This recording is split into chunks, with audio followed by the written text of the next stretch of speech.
very happy to be able to partner with HEAL Helicopter. They were so nice to share with us their material and design so that we could build that demo. And we are really covering the full life cycle from requirements management down to the in-service support, including engineering to manufacturing, and including also engineering to service.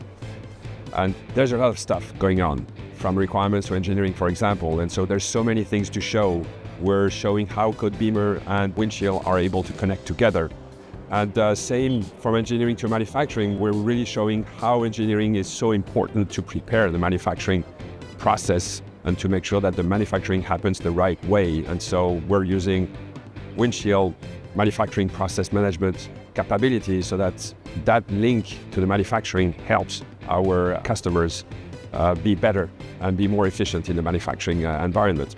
Same for service. Service, we see that in service there is more and more emphasis on being more efficient in the service.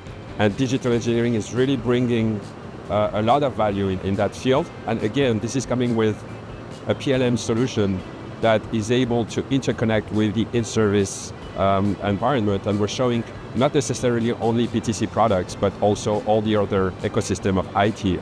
And so we're really showing how we are able to optimize the in-service support and readiness in this field. And we will keep working on that demo. This is the good stuff about that, because we believe it's a very well-achieved demo, but we believe it's a constant work in progress. So we will keep making it better. And once the air show is over, that demo will be available